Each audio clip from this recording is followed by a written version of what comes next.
again, everyone, and welcome to another episode of The Next Chapter, a podcast featuring alumni from the College of Fine Arts and Communication here at Western Illinois University. My name is Buzz Hoon. I'm the interim dean for the college, and I'm also the host of the podcast. In each episode, we feature an alumnus from one of our programs in the college. Today, I'm talking with Orlando Riveros, who received a Master of Music degree from the School of Music in 2018. Did I get that right, Orlando? That is correct, Dr. Hoon. Yes. Great. Absolutely. Yeah. So let's get a life update where you are and what's going on, and then we'll start to talk about your career. Of course. Thank you. I wanted to start by thanking you for having me in your program, in your podcast. It's great being here, and I appreciate the opportunity. So thank you very much. Absolutely. Right now, I am in my home country in Paraguay.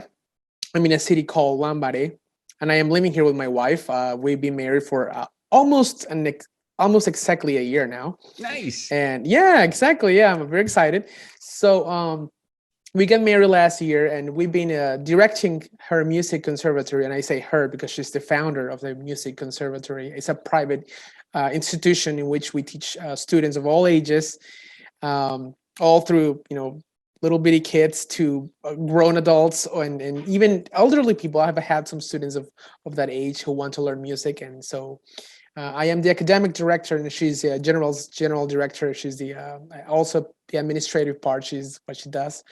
And yeah, that's what I've been doing. That's what I'm currently doing. And I am here in Lambaré.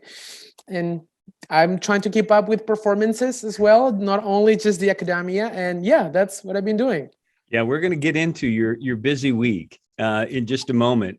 But let's go all the way back. Let's talk about growing up, and because you got involved with music very early on, and I always interested to find that do you think that was it an encouragement from your family? Where did this interest in music come from? Excuse me. Absolutely, yeah. It was definitely a family thing at the beginning because my father was a self-taught guitarist here, actually, in Paraguay. And I say in Paraguay because it was very important that nobody taught him how to play the guitar and to sing. He was a singer as well, but he became so well known in his craft that he ended up teaching one of the leading guitarists of folk music here in Paraguay. His name is Oscar Perez. He's a Paraguayan musician, and he is very well known for his performances. My dad actually taught him how to play the guitar, which is an interesting fact. So I was surrounded by music from a very young age. My father was he was proactive in what we call, I guess, music, in our interest in music. My sister and I, we always wanted to do new things. You know how kids are. Yeah. We always try to get entertained and to learn something new. And my father and my mother were always very adamant that we should always learn a new language, a new sport, or a new musical instrument. So I started music when I was 7 years old in a private music conservatory here as well, in Asunción, the capital of Paraguay. And I studied in the Jorge Baez Music Conservatory under the tutelage of Doña Rosa Mereles de Lopez. That's her name. So I started studying under her when I was 7 years old, and I still remember my first piano lesson as if it was yesterday. It's also one of the things you just don't forget. Yeah. And I started to learn piano at a very young age, so 7 years old. And that's where it began. From the very first day, I knew there was something special there. And I even told my parents, this might be something that I'm very fond of. And they laughed it off, kind of, yeah, sure. You're a kid. You're going to like a lot of new things. But by the time I kept going year after year in the yearly showcases at the end of each year, the conservatory will hold these big recitals, concerts where all the students will play. And I was very competitive with my friends, and it was all a game to us, of course, being kids. We just wanted to have fun and compete with each other. But I learned that I truly like music along with my friends. And I remember still that I graduated 10 years later after seven years of study with 3 preparatory years. So that will be 10 years. And I finished when I was 17 years old. I graduated from the conservatory. It was kind of a crazy year as well because I also graduated high school the same year. So it was all these things to balance and to manage. But thankfully, I was able to, with my family's help and my friends' help. And I gave my finals recital. They call it a gala recital here.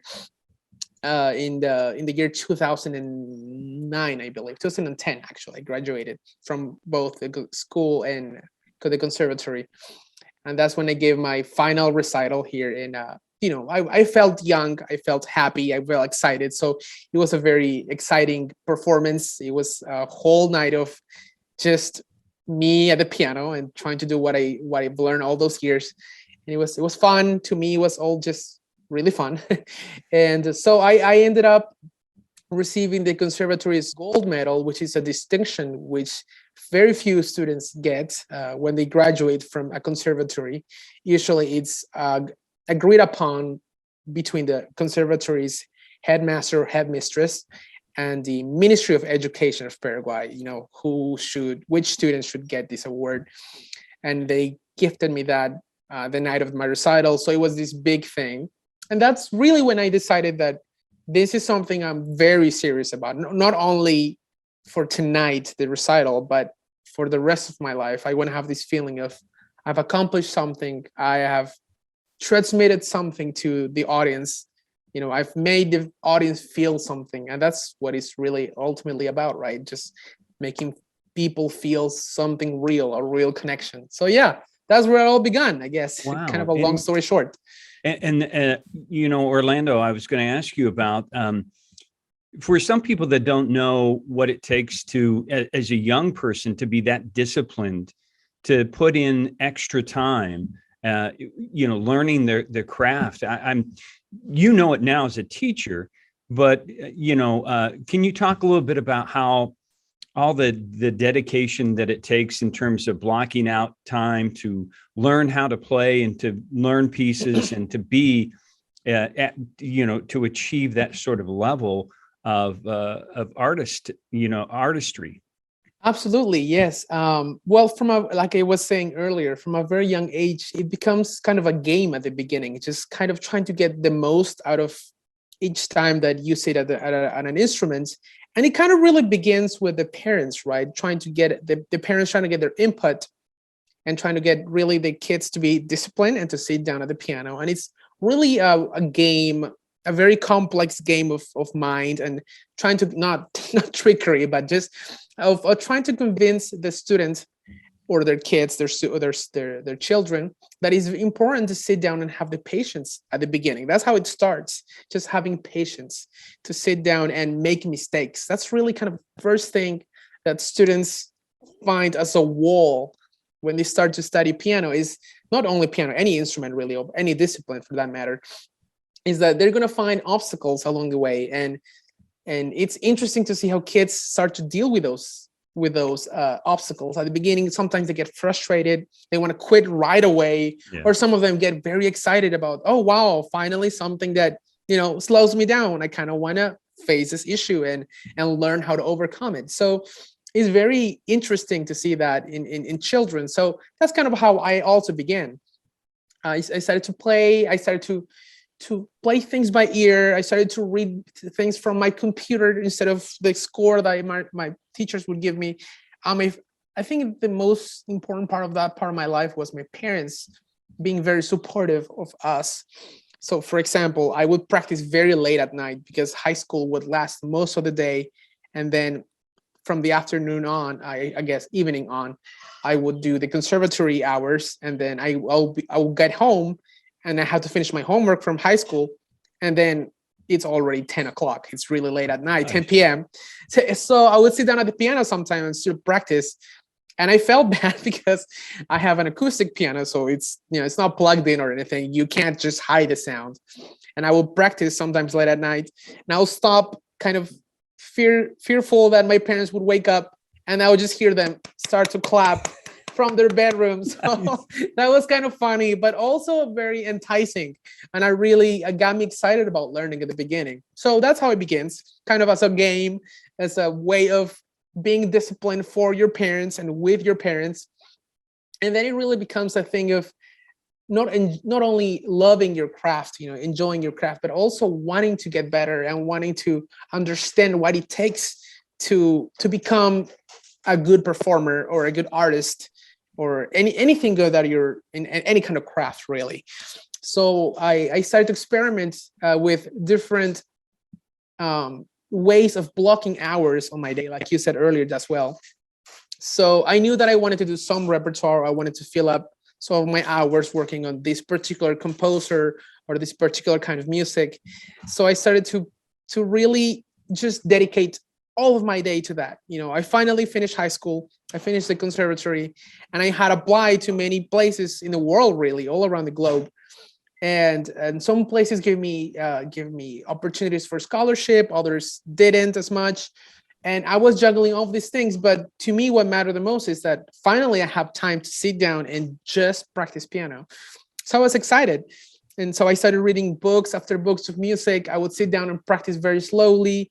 And and I don't mean to talk badly about the education here in Paraguay, but some things are in any country, really. Some things kind of slip under the radar, right? Just the importance of music in general, and classical music really has a really weird spectrum. It's a really weird place in which we're living right now, where classical music, it's still very much appreciated around the world, but it's maybe not the driving force of entertainment in today's culture, right? In our youth, especially. But anyways, and like I was saying, that was very important to me at the beginning.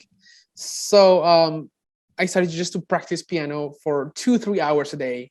Then it became 4 or 5 hours a day, and I really started to learn that all the things that had been taught to me at the conservatory were good things, but kind of complementary to some basics that I probably hadn't learned properly in terms of technique, call it music instinct or feeling, but some things that I really started to listen to on the internet that were important to me, but I just hadn't known before in the conservatory. So I really try to sit down on the piano and really master these details that I missed my whole life, maybe. And that's how it began after finishing the conservatory, really. A few hours a day, and then became more hours a day. And then I got accepted to a few schools, and I left my home country. And that's when I really started to practice more than 5-6 hours a day after that. So a long story, but yeah, that's kind of how it became after I finished. And that's, first of all, I'm amazed. I mean, I'm just, I'm astounded by it really shows how much work that you have to put into this. It's not, which I'm sure a lot of this is natural talent, but a lot of it is hard work. And absolutely. And you have to, if you really want this, it's something that you have to put in that sort of effort. Absolutely. Yes. So correct. You decide to come to the States. That must have been, I mean, again, a huge challenge, but one that you see all this, again, opportunity for growth, individually and professionally, and all the things that you're going to, but, talk a little bit about where you had to be a little bit nervous, right? Absolutely. Oh, it was exciting. And I guess the excitement kind of overrun the nervousness, but I was anxious. I was nervous. I was about to turn 18 when I was doing all these travel arrangements, the visa to enter the US. So it was a little scary for sure, because I was going on my own. I was going by myself, and I had all these things that I wanted to do, and I was excited, but it was definitely scary. It was kind of a giant to overcome. I'm moving to US. I can't just go there and pretend that everything's going to be fine by not making any efforts. So yeah, it was scary for sure. So you moved to Arkansas.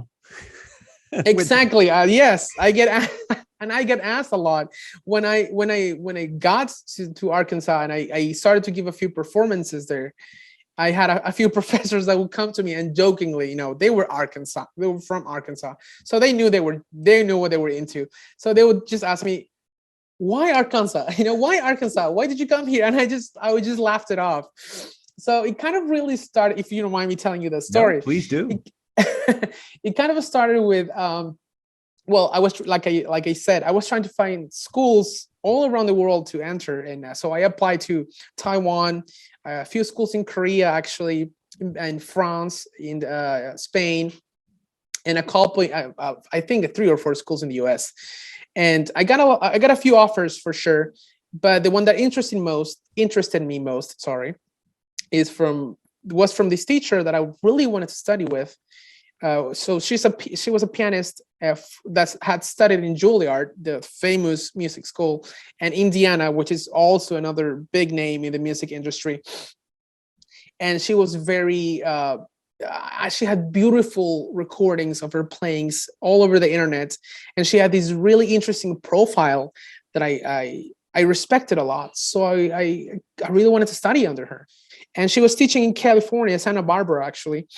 And I was sure that I was going to go to California. So I was, in the process of booking tickets when she replied to me about the audition process and that she could offer me a good scholarship.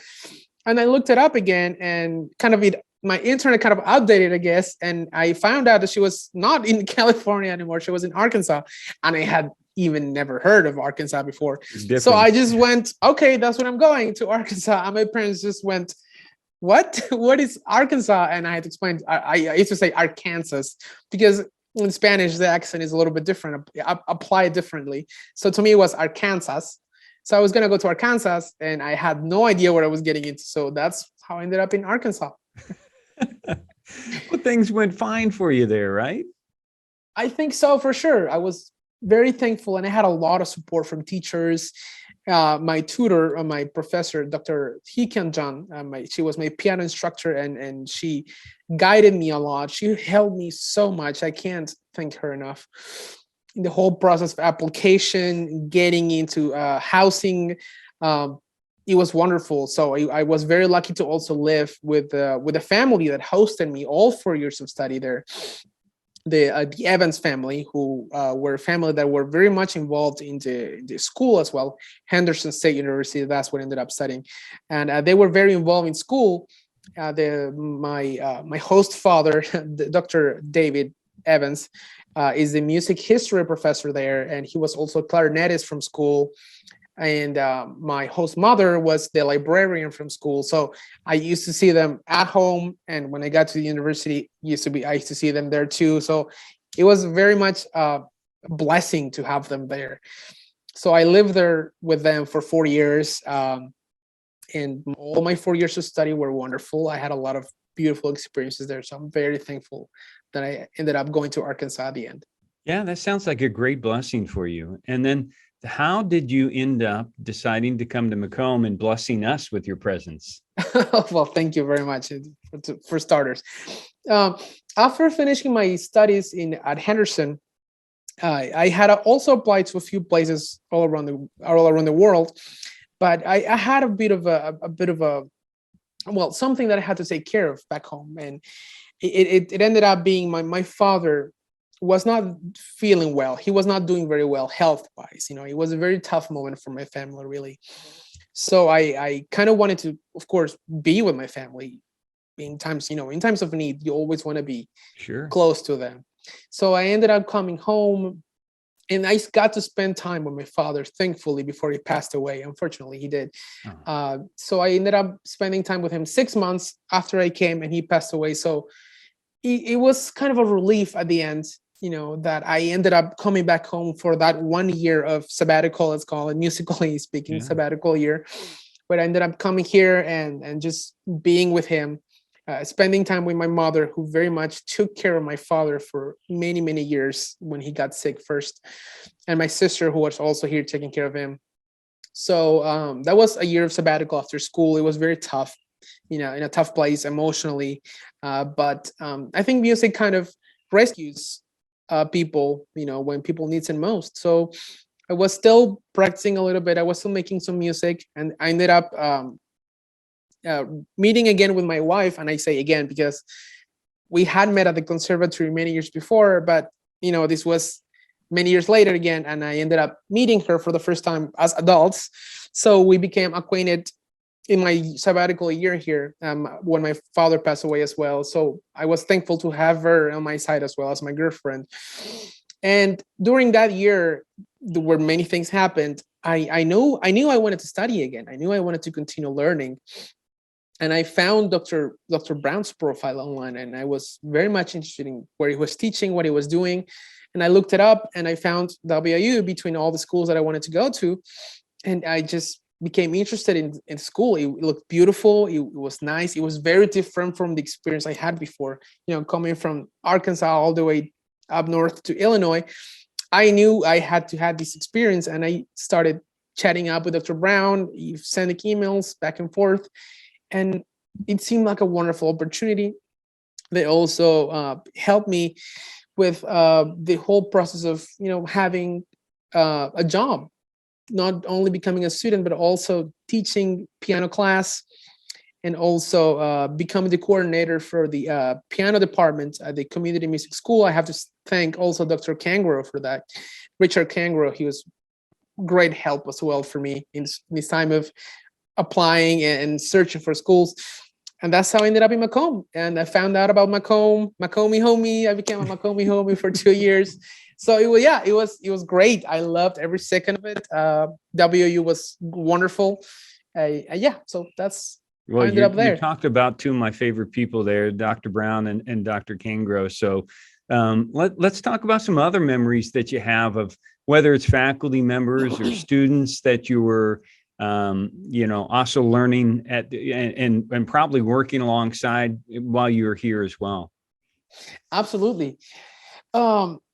One of the things I guess that was most I wouldn't say shocking, but one of the most contrasting things that I had to do there really was teaching, a group of university students suddenly. I know, and I at first didn't think of it as much of a challenge. I just thought, I'm ready to do this. Of course I am.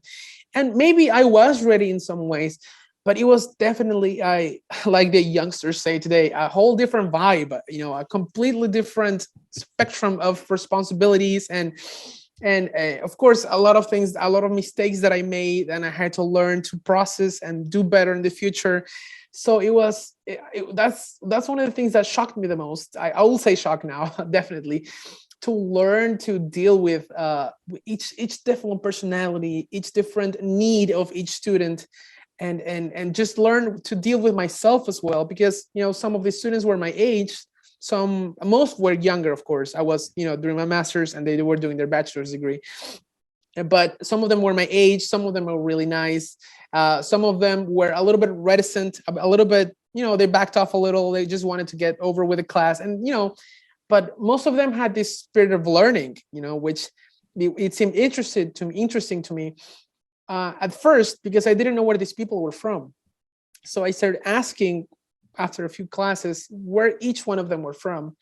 I didn't want to do the whole introduction thing at the beginning. I just didn't want to make anyone uncomfortable. So we started with lessons, and about the second week of school, of teaching piano class, I asked my students where they were from. And although this may sound obvious to some, to me it wasn't, because I'm foreign. So, and the concept itself is foreign to me. All of them were from Illinois, and most of them had already grown up with the Leatherneck family in mind. They had already met at least many people that were involved with WIU. And that's when I realized that that's why they were there. They had planned to be here their whole lives.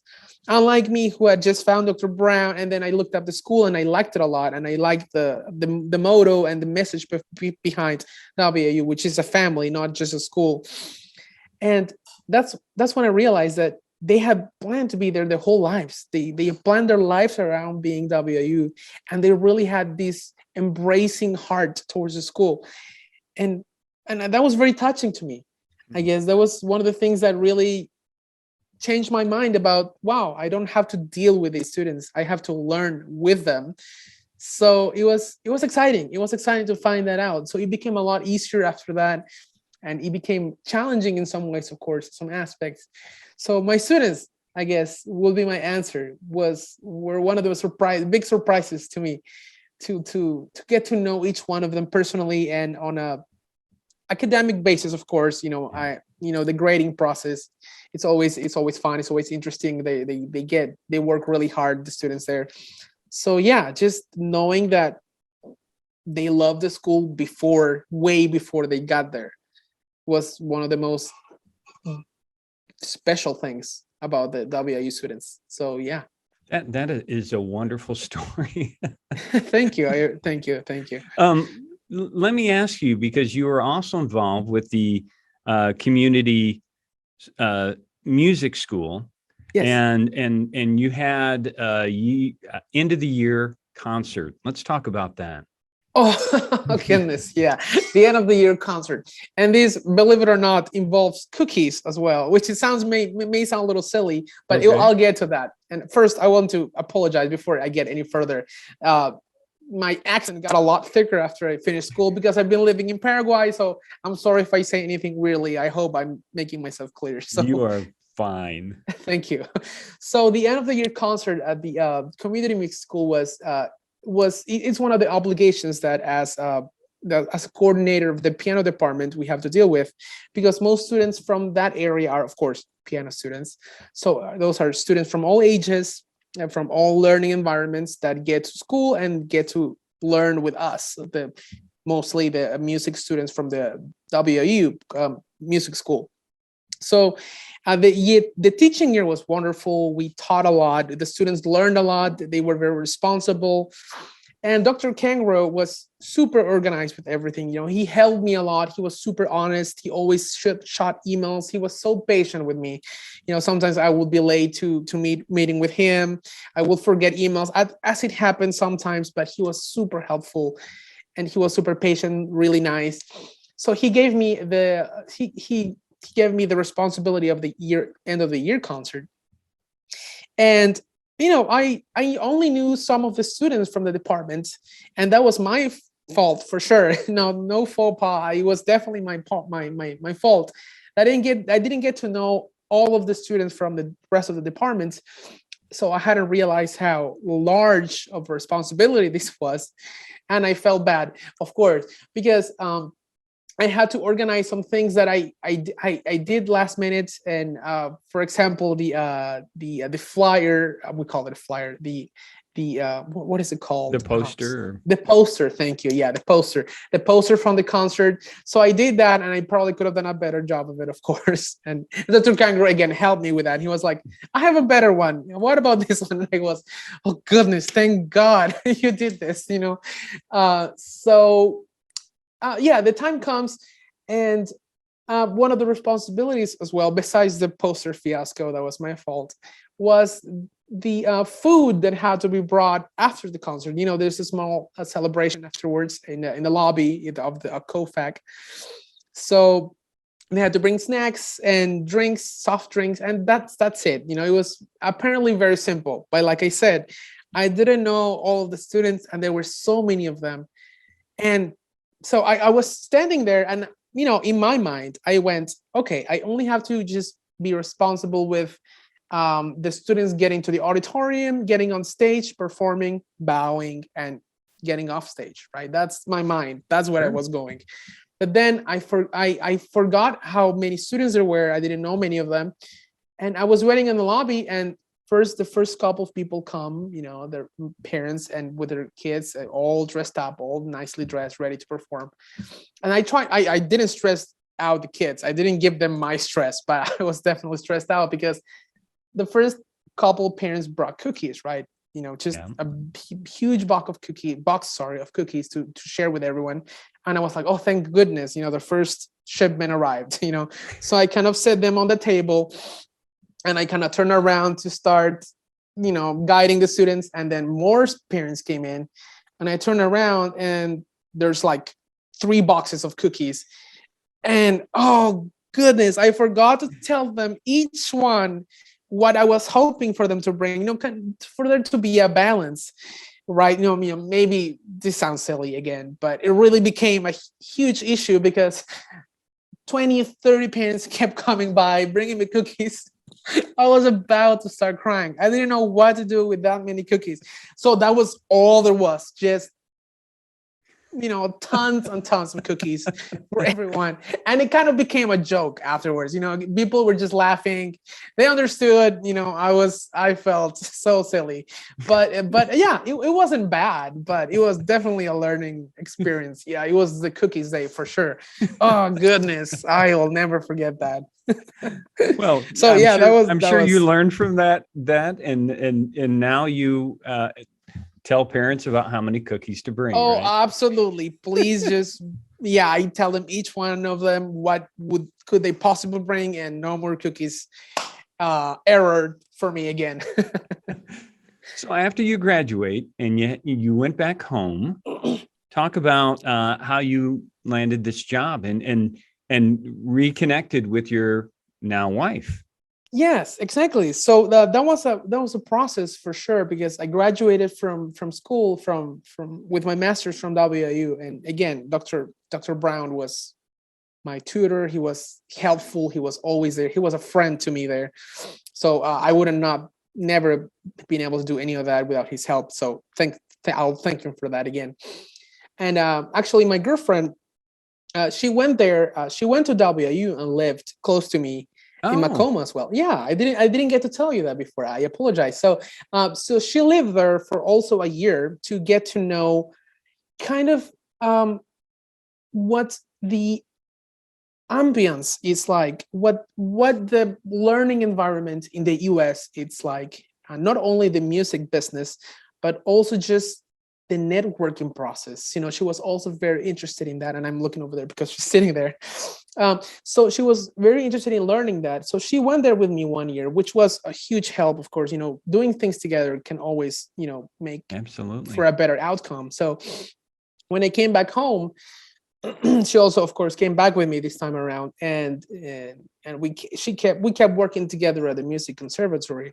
So we started growing this amount of students. We became very serious about enrollment, about the academic efforts that were put into the school, because like I said before during the first couple questions, the Ministry of Education here takes care of a lot of things in the Department of High Schools and Middle Schools, but the conservatories are not really that much of a focus for them. So it kind of becomes a much more of a matter of each one on their own, right? And it sounds kind of selfish, maybe, or maybe selfless. I'm not sure, but we became really involved in getting things in order.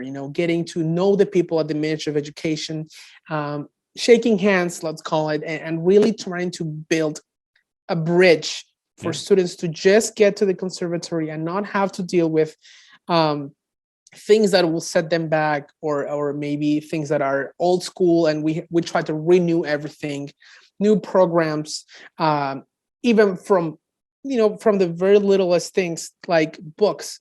I started teaching music history in the conservatory, and it's the first time that subject was taught in the conservatory here, and I had to write the book for that class because there is not a book like that for this type of students in this country. So I had to write the book. I asked a few permissions for an editorial company in Spain for that. They helped me out a lot. They gave me permission. So I brought a book. I taught that class, like I said, from the littlest things like writing a book, teaching music history, to just building the conservatory again from the ground up and teaching together. So that's how I became the academic director, because we were very serious about trying to get students involved. And also one of the focus was the staff members, right?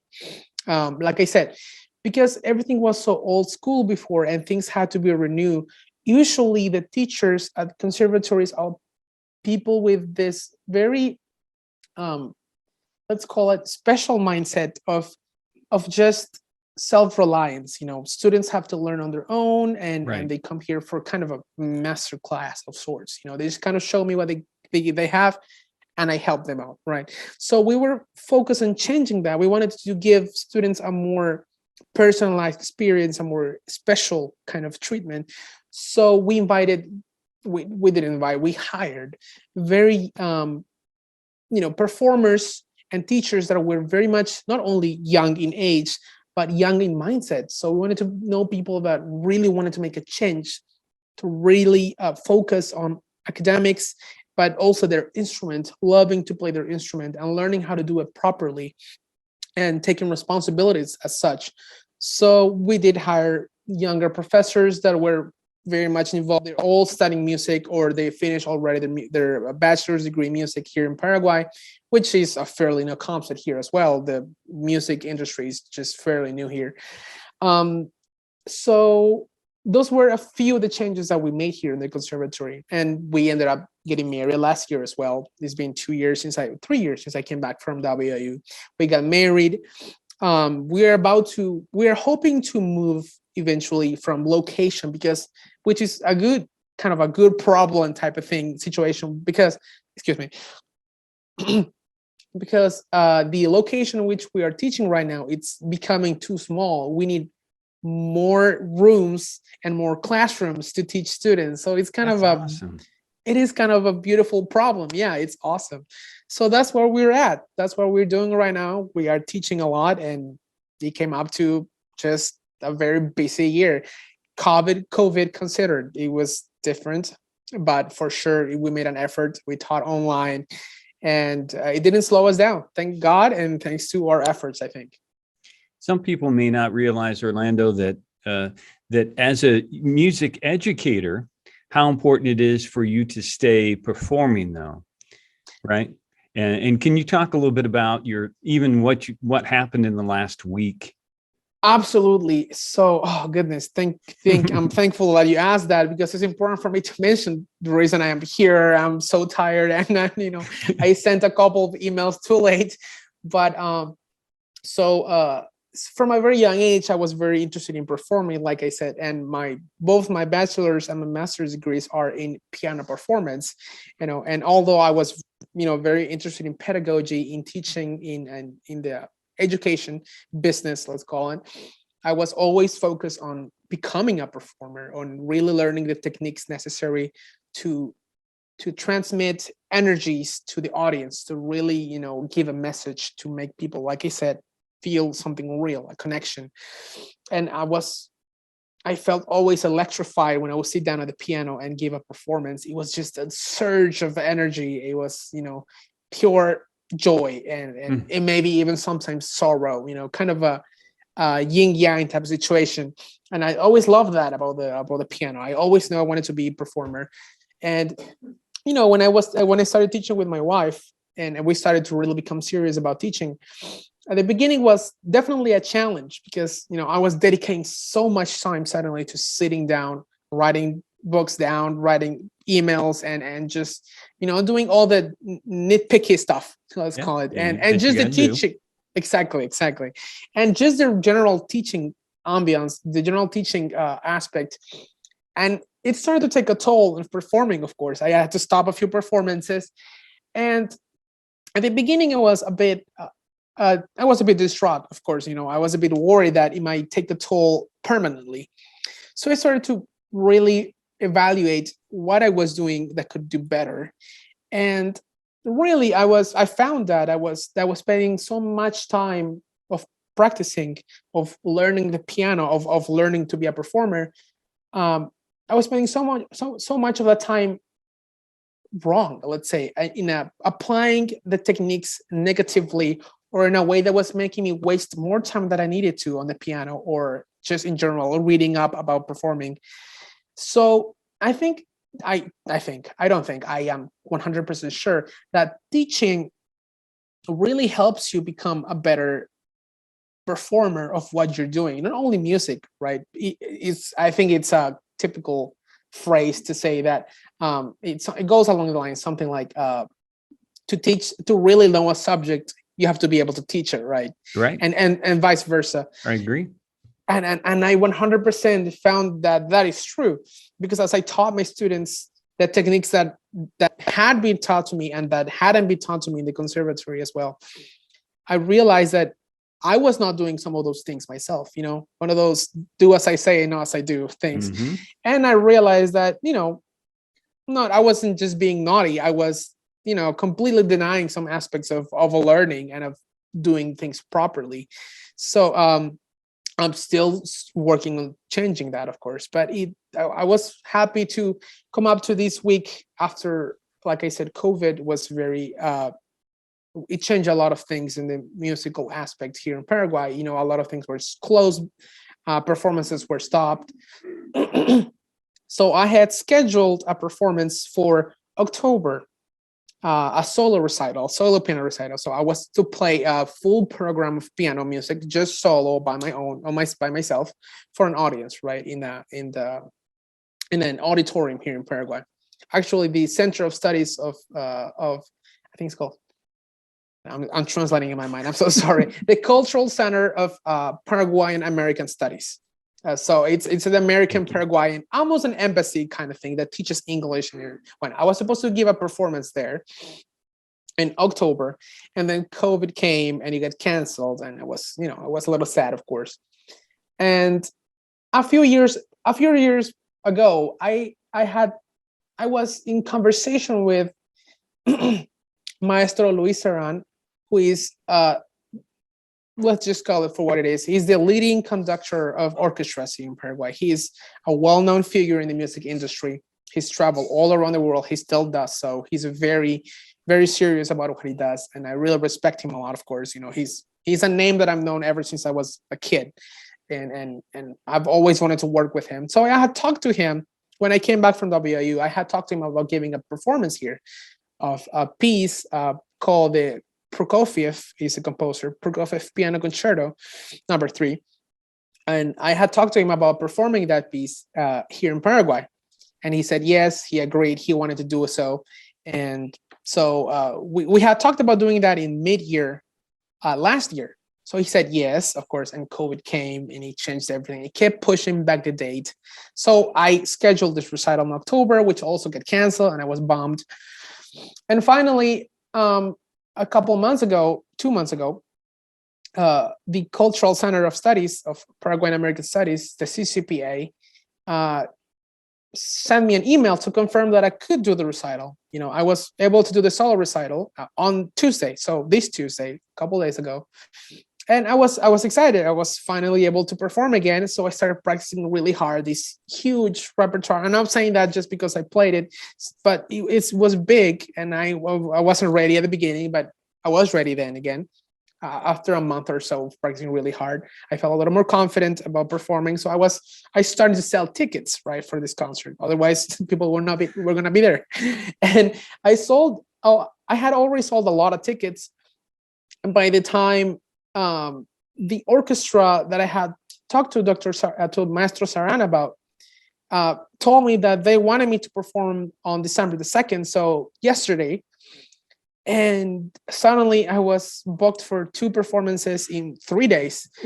And oh goodness, it's 2 huge programs, not only huge programs, but hugely different programs that I had to balance. And I had never done that before. I had played concertos in my bachelor years of study. I failed to mention that I was thankful to win the concerto competition for my bachelor's degree school. All 4 years, I won each year. And so I got to perform with orchestras, very small bits of concertos. So I kind of had the experience before, but this is a full piano concerto. It's 40-minute long piece. And then my solo repertoire is an hour long. So I had to just say yes and shut up and practice, So I had to stop. I had to, reschedule so a lot of my students, honestly, Tuesday, which is 2 days ago, and 3 days ago, no, 4 almost, and Thursday, yesterday night, I just kind of didn't teach them. I told them, sorry, there's nothing I can do. I am swamped. There's no way I can teach. I will reschedule. So I had to reschedule all of them on those 2 days. And on Tuesday, I gave this solo recital. I was trying not to think of this Thursday performance, which was yesterday. And thankfully, it went well. People really liked it. It was a good performance. I was thankful to play the full program. And in between all those days, I had, short rehearsals with the orchestra, and it was a whole thing because the director also came all the way from Korea. He was rehearsing with this new orchestra to him, and it was just a juggle. I was juggling hours. I was trying to get to the place to practice with the orchestra. It was exciting but exhausting, but it was fun. Yesterday I completed it was actually my debut with the National Orchestra here in Paraguay, basically the biggest symphony orchestra of Paraguay. OSCA is what it's called, the Orquesta Sinfónica de la Ciudad de Asunción, of the city of Asunción, which is the capital. And I gave my my debut night yesterday, and it was thankfully greatly acclaimed. People liked it a lot, and the director seemed very pleased. Again, I thank Maestro Saran and Maestro Vak, which is the director for the chances. But it was everything was optimized and confirmed so late, and I just had to start pouring onto the piano all those 2 months. But yeah, thankfully this crazy week is mostly over, which is why I'm very thankful to be here on your podcast, because again, kind of let out some steam and just relax a little bit. So thank you very much, Dr. Hu. Oh, you can't believe. And when you said that, then I thought, very much, you remind me very much of Dr. Brown, because he ends up doing the same sort of thing, a great collaborator, which I think many piano teachers are, they are people that are always, able to make these connections, because so many times they are the ones that are they're helping other people along the way. And I see very much similarities with you, and I think that is a very good compliment, because I think very highly. I definitely take that as a compliment. I respect Dr. Brown a lot. He's a good friend, and I if I could be half the performer and the friend that he is one day, I will be a very happy person. So yeah, Dr. Brown is a wonderful, wonderful professional. I really respect him a lot. So let's, and I appreciate all your time, Orlando, because it's been such a great talk. We always like to talk about what kind of recommendations you might have for a young person, and we can keep it really strictly in terms of somebody that might be been like you, somebody interested in music but going in the piano direction. Talk about, what kind of things you've learned that you might recommend to a young person. Absolutely.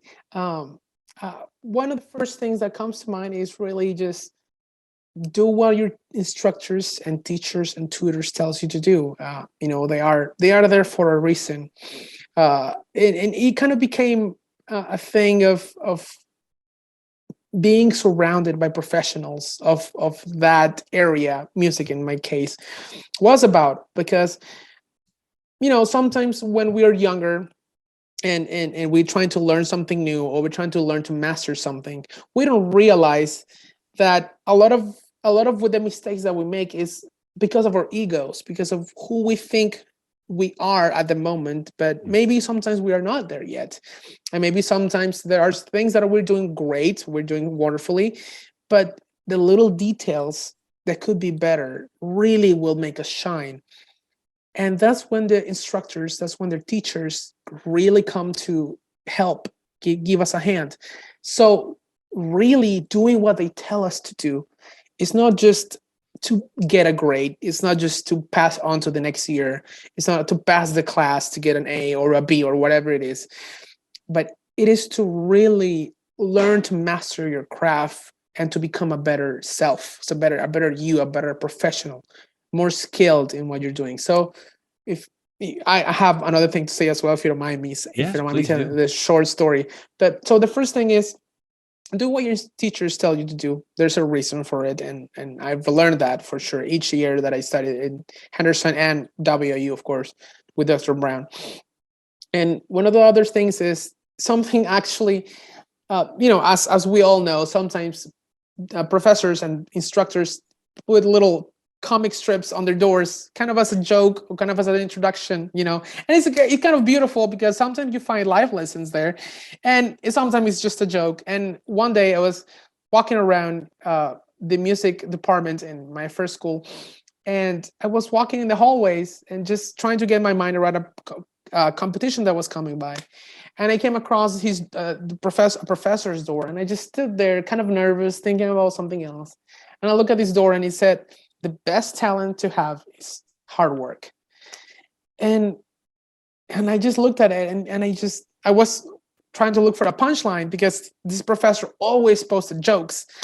And I realized that no, it was just a message, right? And I felt inspired. And this may sound cliche, but it really became a motto for my life. Just working hard is the best talent you can have. And I really believe that wholeheartedly. And I've been trying to apply that to everything I do in my life every day since. So listen to what your teachers tell you to do. There's a reason for it. They just try to help you. And working hard is the best talent to have. So those are two things that I would say to people that are doing anything in their lives to try to get better at, whether it be music or any kind of science or any kind of math. Just those two things. Well, Orlando, I'm sorry, first of all, that I did not meet you while you were here, because I wish I had now. I wish I had met you too, Dr. Hoon. Thank you so much. The other thing is, though, it's evident that you have lived that, that work ethic is evident. Your love of music is evident. And now you're sharing your talents, not only professionally, but you're also helping others in their journey. And that's something that not only are we proud of you, but I'm sure your family is as well. And I'm glad. I'm so happy to hear your story about how your parents had supported and given you that support along your way. I think it's absolutely. Thank you so much. I really appreciate your time, Dr. Hoon. It's been wonderful. I'm very happy to be in this podcast. Like I said, it's an honor for me. And thank you for your time, Dr. Hoon. Absolutely. Love from Macomb to you and your wife. Love to you as well from here in Paraguay. Thank you so much. Okay. Thanks for being on the podcast. And thanks to all those who watch or listen to the episode. We will continue to have alumni from all of our college departments on the podcast. And we hope that you will continue to help support our departments and schools at Western Illinois University. So until the next episode, stay safe, take care, and God bless.